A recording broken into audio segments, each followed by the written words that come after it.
I ended up starting this on the wrong page, so I'm going to put that after this one, so I may repeat myself a little bit. But geometric sequence, we're adding, no, we're multiplying instead of adding each time. So let's look at these examples.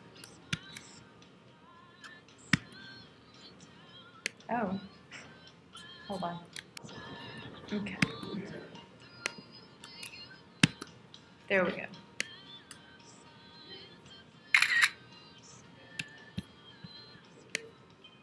So we want to write the first four terms of this. So the first term is 3 to the 1 minus 1,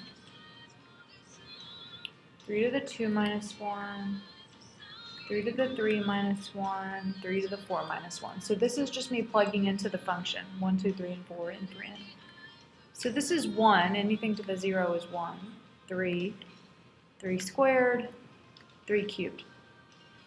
So if I take any one of these and divide by the guy before,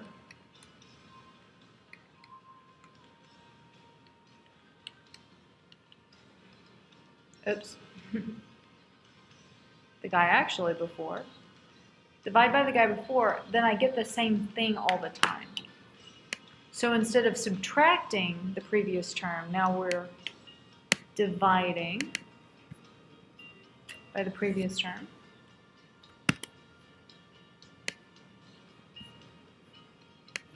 So we want the sixth term of this, so we could just list it. That's not too many. 3, 12, 48. 12 divided by 3 is 4. 48 divided by 12 is 4. So this means it's geometric because the ratios are the same. So I could just multiply by 4, multiply by 4, multiply by 4. So let's see, that's 192. 768. Sixth term then is 4 times 768.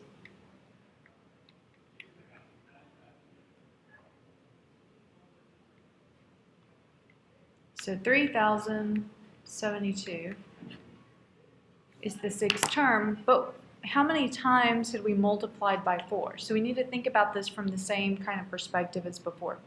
So we started out with 3, and we multiplied by 4 1, 2, 3, 4, 5 times for the sixth term. On the first one, we haven't multiplied by 4 yet. On the second one, we've multiplied by it once. On the third one, we've multiplied by it twice, and so forth. So this is kind of the same deal as before, except instead of adding it n minus 1 times, we've multiplied by it n minus 1 times. So this is generally a sub 1 times the common ratio. Now it's a ratio, fraction, to the n minus 1. It's the general geometric. Okay, so we started with 3, and we multiplied number 4 5 times. So here it is. So we want to find a formula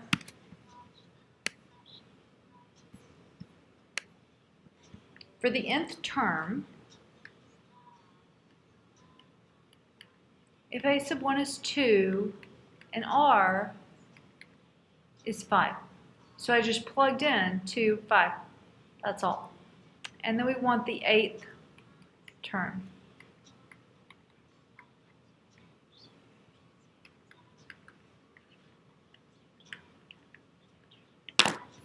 Okay, so let's see.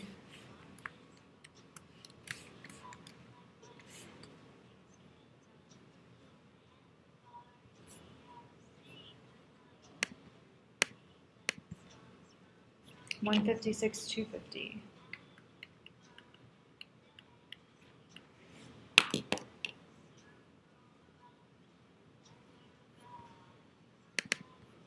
And again, you know, pause the video, see if you can do them as soon as you feel like you understand.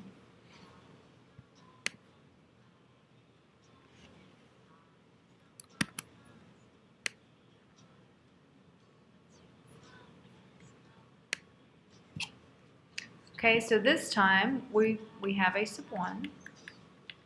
To find the common ratio, we can just do 15 divided by 5 or 45 divided by 15. This should be the same.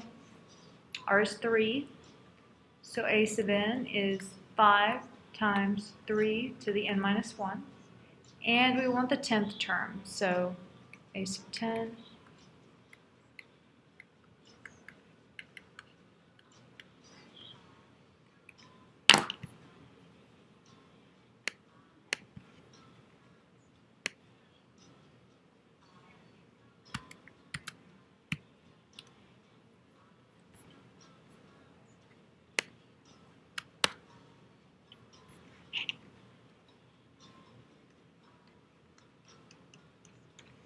Okay, so there are those.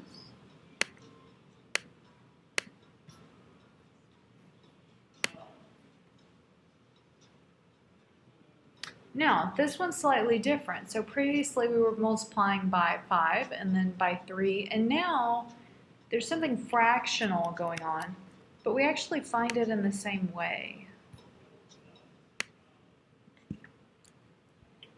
So a sub 1 is 1/3. R is 1/9 over 1/3. So you still take 1 and divide by the one before. So we invert and multiply.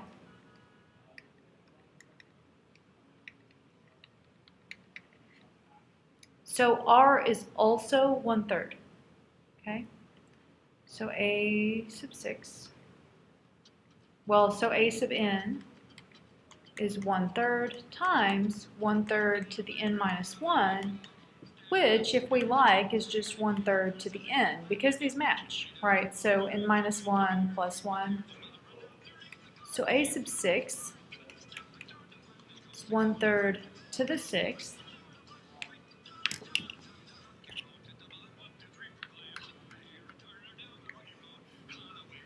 Okay, I think 3 squared is 9, 9 times 9 is 81. So that's okay.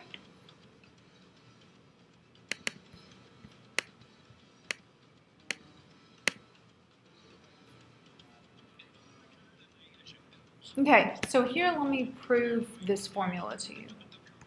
Let me lose myself. So we're looking for the nth partial sum. So we're adding up n things. And the proof that I'm about to provide is actually easier in the infinite case. This one's got a couple of steps that are slightly confusing, but you don't need to be able to reproduce this proof. I'm just showing you, because this is another one of those things that looks a bit like magic. So let's come over here. S sub n is a plus a times r plus a times r squared. Down here, a times r to the n minus 1. Oh, yeah, that's the end. Okay, so what I'm going to do is factor out, I'm going to say a plus, and then I'm going to factor out an r. And then I have a plus, a r plus, because this divided by r, I factor out an r, I have one fewer r all the time. So right here where I had ar cubed, I now have ar squared. And then at the end, I have ar to the n minus 2, because one of the r's is out here, so I need one fewer there. So r to the n minus 1 divided by r is r to the n minus 2. Subtract 1. If I had written here r to the 8th and then written r to the 7th, that would have been fine with you, I think. So that's what I did, right? It's n minus 1 minus 1 is n minus 2. Okay?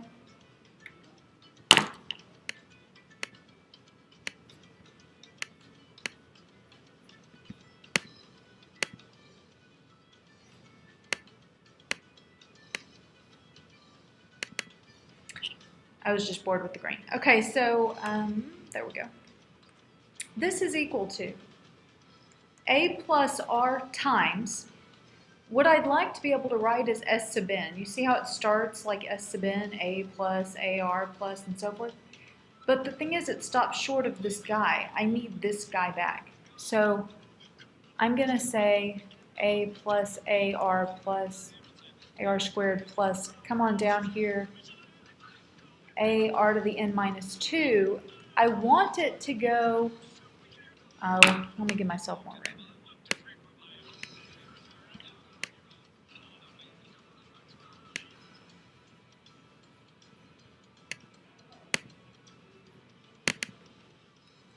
Go over here. Equals A plus R times A plus AR squared plus dot dot dot plus ARN minus 2. That's what I really have. I want to also have this, so I'm going to add it and then subtract it all at once because I want this, whoa, sorry about that. I want all that to be S sub n. I'm trying to figure out how to solve for S sub n, right? So that's S sub n, and then I just have this. So this is A plus R times S sub n minus ARN minus 1. So which is the same as saying I have all of S sub n except that guy. So if I subtracted him, I would have this. So this equals A plus RS sub n minus R A R n minus 1. I'm going to put these r's together so that this is A plus R S sub n minus A R to the n. And remember, this was all equals these. So S sub n equals A plus RS sub n minus A R to the n.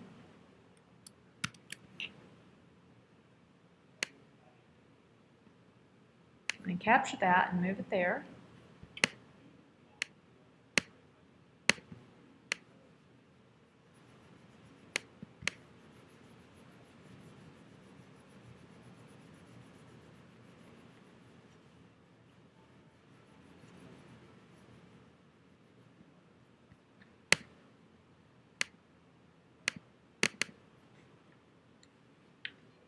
Okay, so S sub n minus R S sub n, I'm just collecting the S sub n's on one side, is then equal to A minus A R to the n.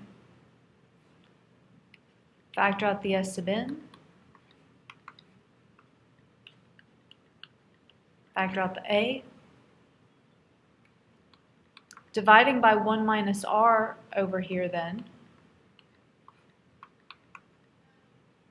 Now remember that A was A sub 1 actually, right? A sub 1. So we can call it A sub 1. So that's where the formula comes from. There's another thing we can do that's called the first principle of mathematical induction. You're going to need to do that next year, so we might as well talk about it for a minute.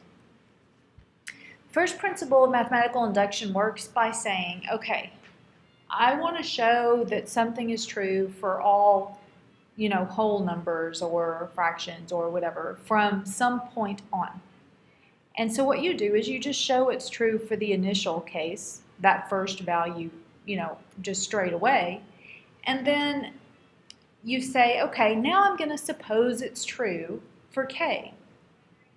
And then you show it's true for k plus 1. And so what that means is then you've said, well, I show it's true for 1, and if it's true for 1, then it's true for 2. So it's true for 2. And if it's true for 2, then it's true for 3. So I've shown it's true for 3. And if it's true for 3, then it's true for 4, and so forth. And so it gets you all of the whole numbers that way. So we want to show, of course you couldn't derive a formula this way, but if I already had just told you this, that when it's geometric, the partial sum is A sub 1 times 1 minus r to the n over 1 minus r. So suppose that you wanted to show that. And so I gave you the formula and you just want to show it's true. Then we're going to show by mathematical induction. So first we check the first case. The first case is for 1. So the partial sum for the first guy is just the first guy. Right, that's true, because it's not A sub 1 plus blah, blah, blah. It's just a sub 1. And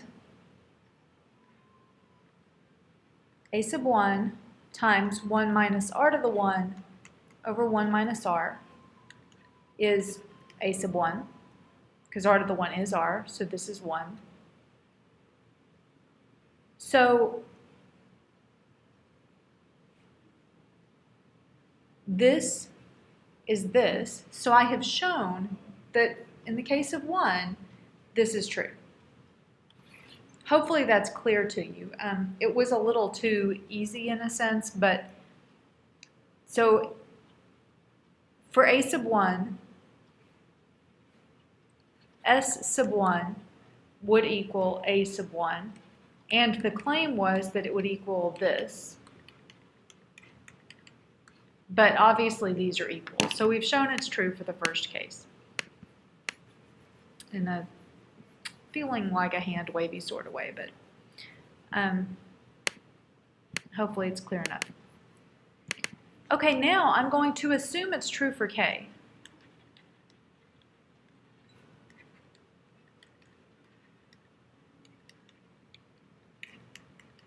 I'm assuming this.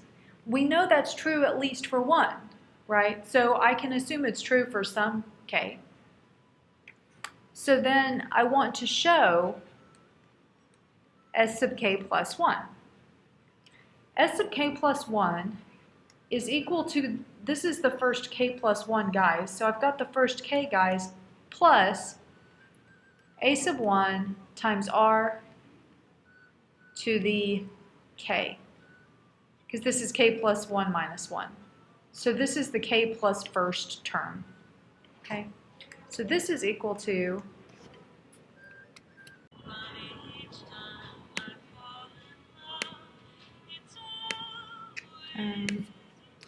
okay, so I should not have written these cages there, so hold on.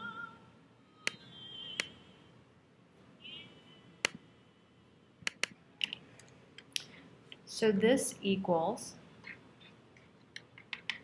there's my pen, a sub 1, 1 minus r to the k over 1 minus r, plus that one last term. So this equals a sub 1 times 1 minus r to the k over 1 minus r plus r to the k. So I need a common denominator.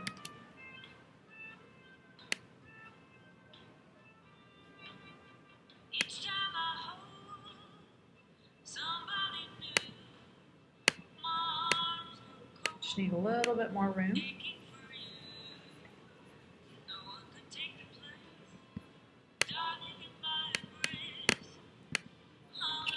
All right, so this then equals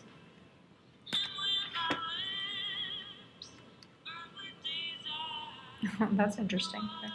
A sub 1 times 1 minus r to the k over 1 minus r plus r to the k times 1 minus r over 1 minus r. So that's just common denominator.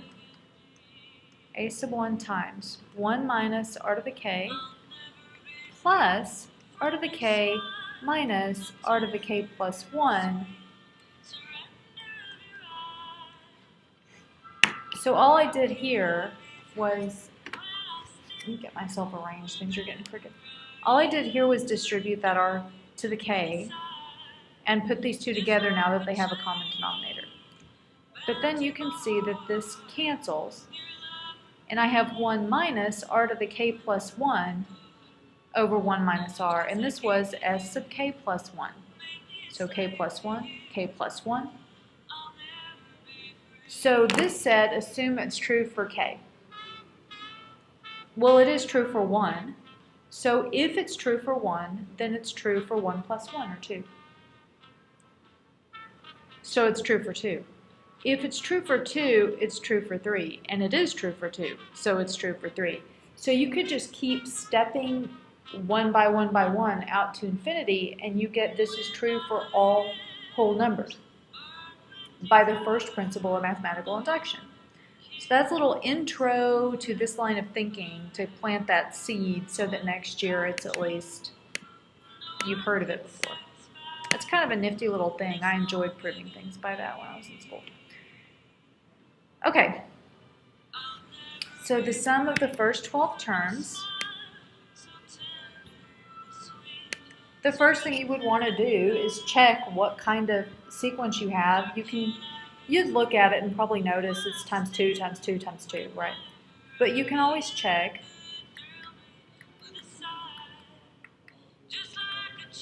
And if that's always the same, then you know it's geometric. So that S sub 12 then is A sub 1 times 1 minus r to the 12 over 1 minus r. A sub 1 is 3. The common ratio is 2.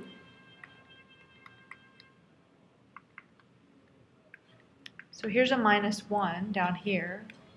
1 minus 2 to the 12, goodness, that's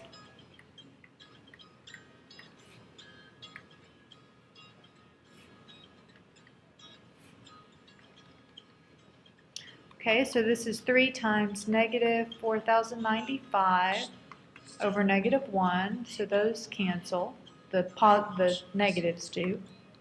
So 12,285 is the sum.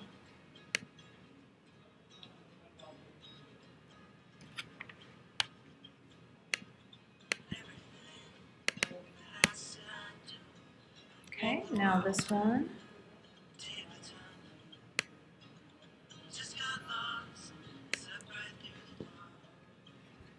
So A sub 1 is 0.01.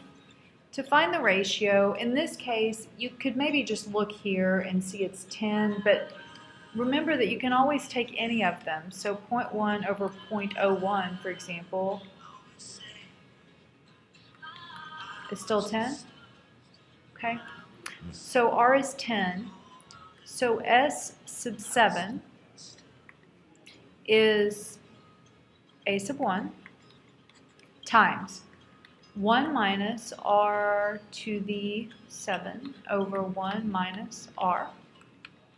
So 0.01 times 1 minus 10 to the 7 over 1 minus 10.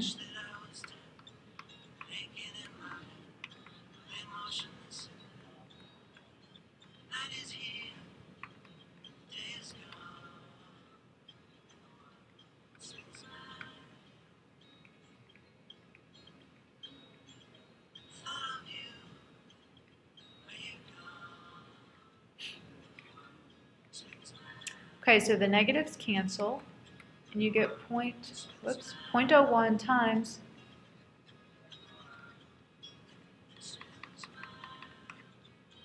okay.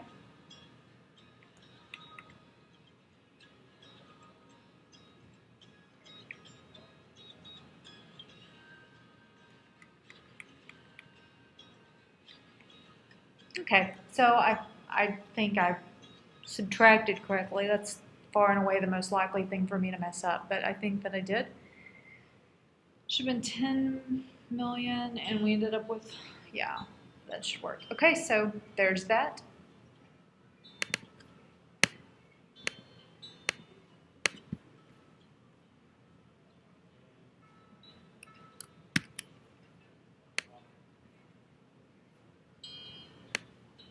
Okay, so that's an S sub 10.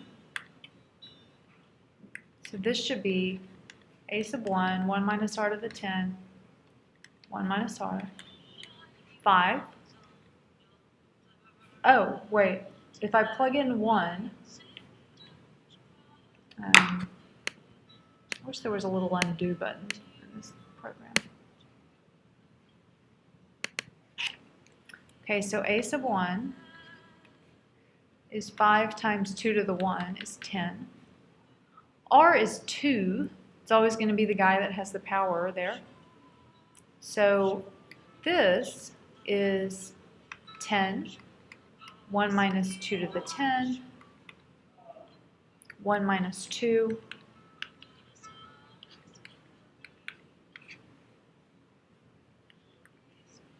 So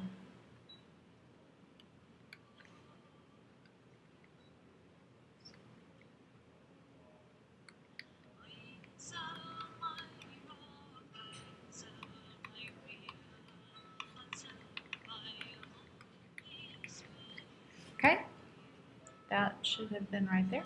Okay, so that's that one. Please don't forget to pause and try these things yourself. Okay, so a geometric series, an infinite geometric series, is one where you just keep going forever.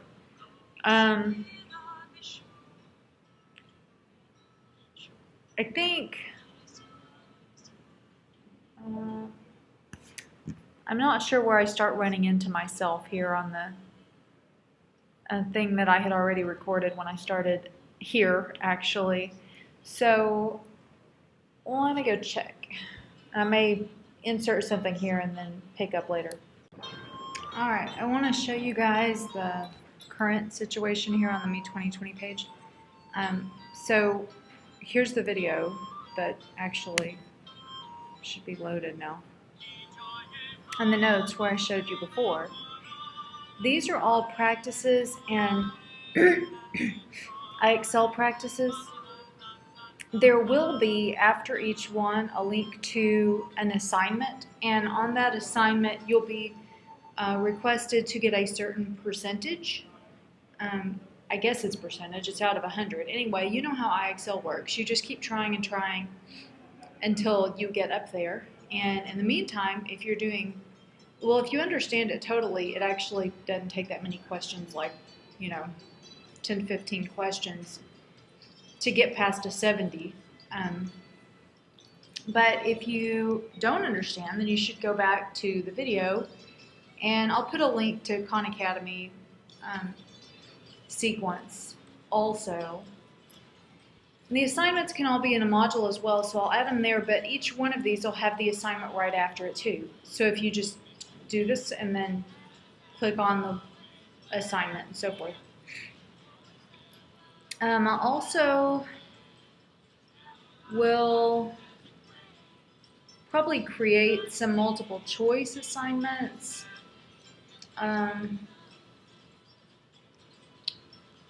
For, I guess, what we had just been doing with the investments and things like that, because that's this too, right? That's sequences and whatnot. So I'll create some separate assignments, and they'll be in that module, and they'll be for the actual Me 2020 kind of focus.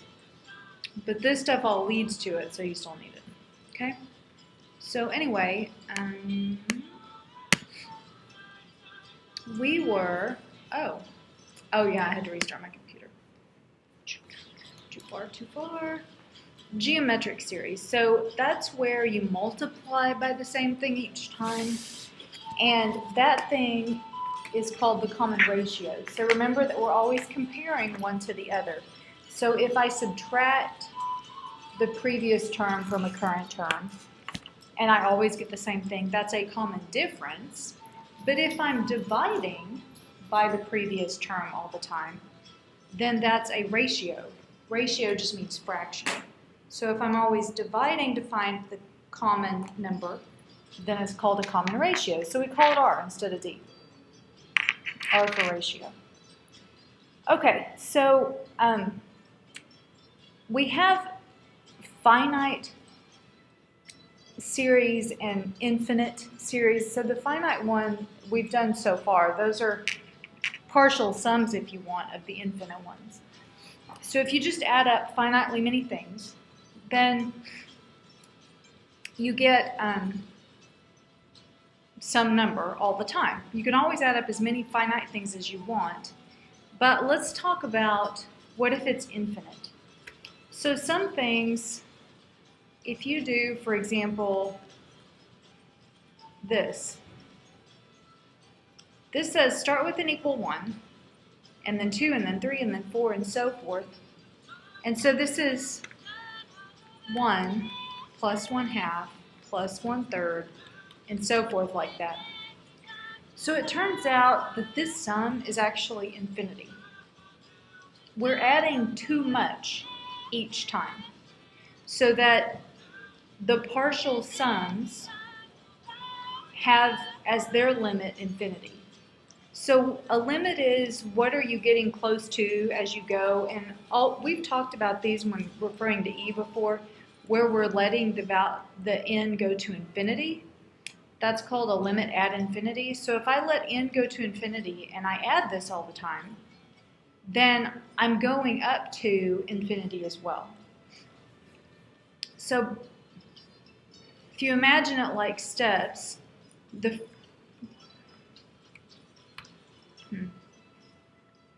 well, pretend there are lines there because it won't let me. You've got 1, and then you've got 1.5, and then you've got 1.5 and a third. And so what you're adding is getting smaller, but it actually just keeps going up. So it doesn't ever go to a number. If, on the other hand, instead of 1 over n, I had, say, 1/2 to the n, now n getting larger makes this get smaller fast. And this goes back to the thing about the mouse trying to cross the room. So if this is the mouse and this is the door, and each time the mouse can only go half as far as it did before. So it crossed the room to get to the end of the room, so now it can only go half the way back. So there's 1/2. And then it can only go half of that way, so it can only go a half of that half. So 1/4. And then it can only go half of the half of the half. So see, each time the distance he's going is being multiplied by a half of what it was before. But we're adding it. He went half the way, plus 1/4 of the way, plus 1/8 of the way, plus 1/16 of the way. So you feel like eventually he gets to the door, and he kind of does, but he never gets to leave because he's always only half a distance away. So no matter how small the distance between him and the door, he can only go half of it, so he can never get there. But the number he gets really, or the distance he gets really close to is exactly to the door. He's getting close, close, close, close, close to the door, as close as you want. So this, if you could actually do all infinitely many of them, is 1. 1/2 plus 1/4 plus 1/8 plus 1/16, because you see that your difference from 1 is always 1/2 to the n, and that gets arbitrarily small. So your distance from 1 gets as small as you want it, so that means that it actually is 1. So it turns out that if this thing being taken to the power of n is less than 1 in absolute value, it converges. It's a number. If this is bigger than 1 or smaller than -1, so bigger than 1 in absolute value, it does not. It's infinite or alternating in the case of the negatives. So looking specifically at an infinite geometric series, this asks us first to write out some of the terms. So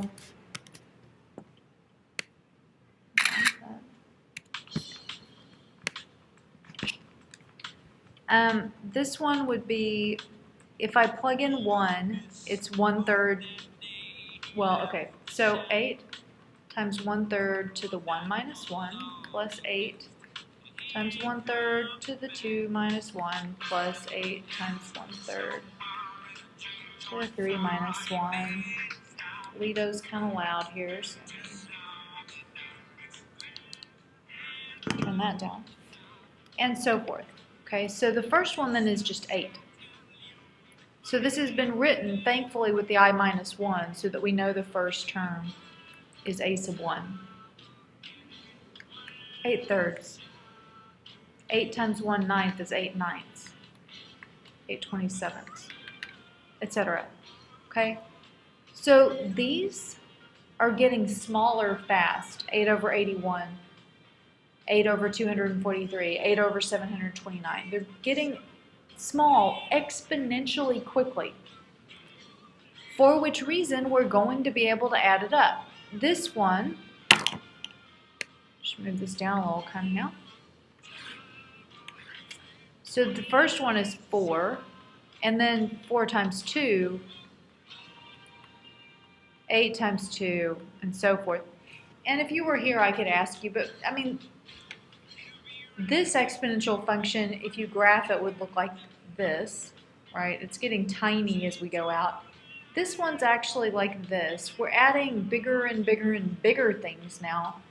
So if I'm adding things that are going to infinity, then it's definitely going to infinity. This one's not equal to a number. So we say it diverges. Converges means equals a number. Diverges means doesn't equal a number. Okay, so this formula is easier to derive, but in a similar way. So S sub infinity is equal to a sub 1 plus a sub 1r, a sub 1r squared, a sub 1r cubed, etc. forever.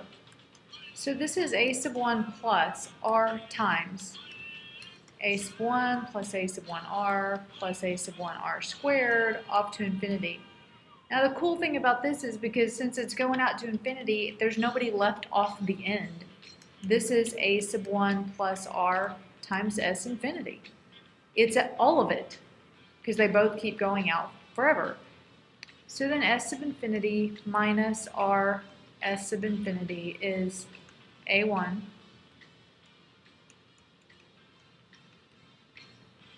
So this is an easier formula to derive, and it's an easier one to use. But remember, it's only true if r is between -1 and 1.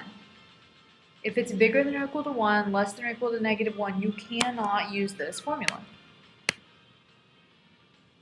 Because when I wrote this, I was assuming this was a number. You can't factor out infinity.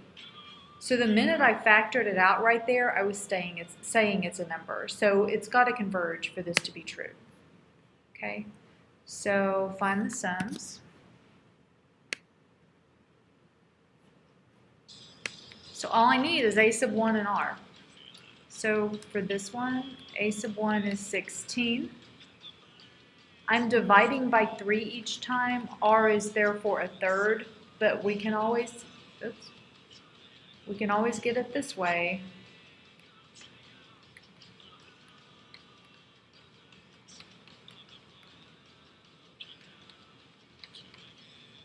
Okay, so r is 1/3. So s sub infinity is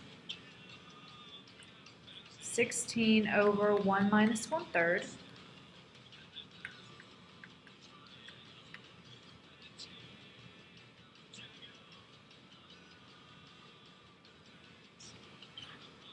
Okay, this one diverges. It's infinity because r is 2, which I could have gotten from 10 divided by 5 or 20 divided by 10, so forth. So r is greater than 1 in absolute value. Therefore, it just needs to be greater than or equal to 1 to diverge. This one, same thing. 2 bigger than or equal to 1 in absolute value. So this also diverges.